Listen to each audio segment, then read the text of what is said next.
Chapter 1. Title: The Frozen Duel, Totemaster vs Evil Totemaster.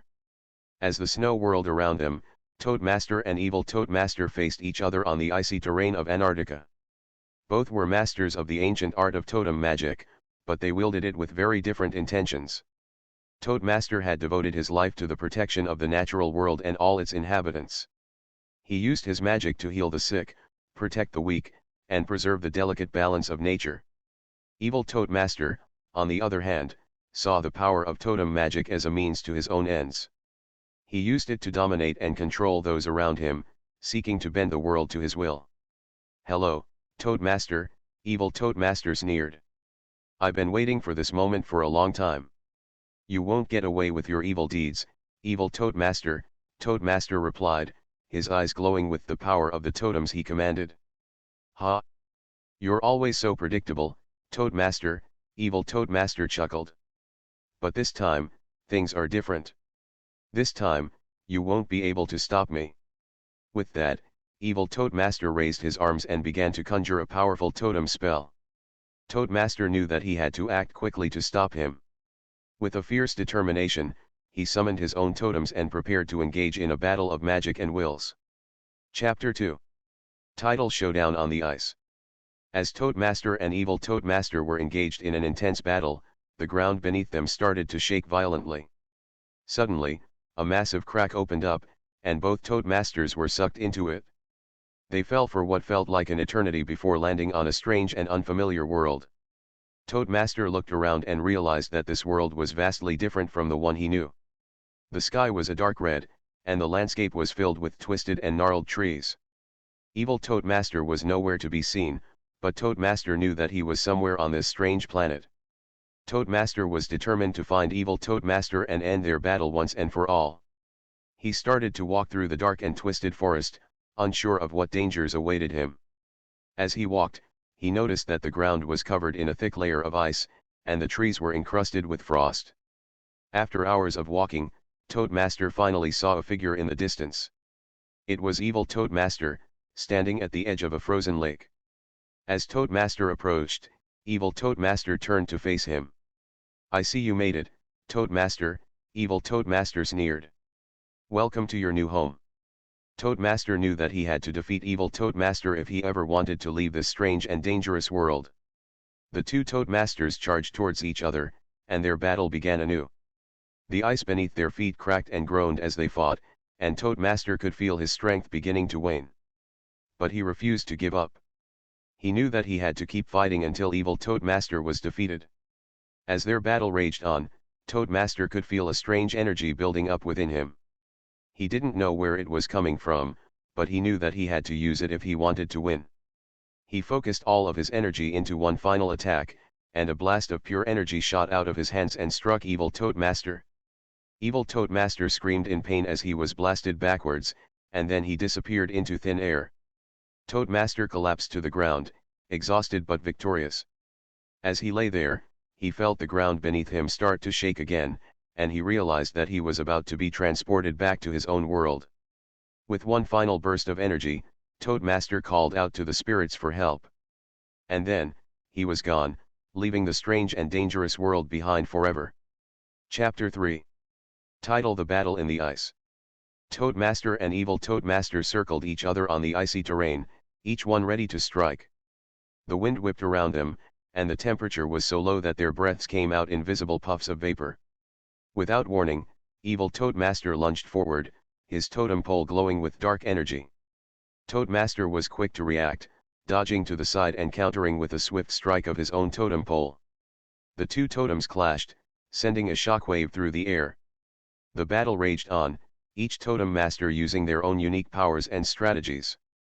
Evil Totemaster summoned a group of shadow creatures to fight for him, while Totemaster used his mastery over the elements to create ice walls and blasts of wind. As the fight continued, it became clear that Evil Totemaster was gaining the upper hand. His attacks were becoming more powerful, and he seemed to be invigorated by the dark energy emanating from his totem pole. Totemaster was tiring, and his attacks were becoming more desperate. Just as it seemed like Evil Totemaster was about to claim victory, a blinding flash of light erupted from Totemaster's totem pole. The light engulfed both Totemasters, and they were suddenly transported to a different world. When they opened their eyes, they found themselves in a strange and unfamiliar land. The sky was a sickly shade of green, and the ground was covered in a thick layer of black slime. As they stood up, they both realized that they had been stripped of their totem poles and their powers.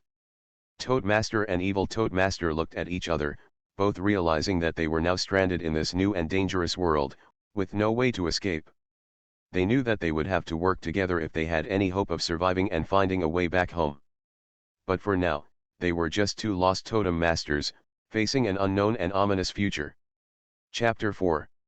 The Final Showdown, Totemaster vs Evil Totemaster. As the sun began to rise over the icy landscape of Antarctica, the final showdown between Totemaster and Evil Totemaster was about to begin. The two totem masters stood at opposite ends of a vast frozen lake, staring each other down with steely determination. With a sudden burst of energy, Evil Totemaster charged towards Totemaster, swinging his totem with deadly force. Totemaster deftly dodged the attack, his own totem whirling through the air in a counterattack. The two totems clashed in mid-air, sending a shockwave through the ice beneath their feet.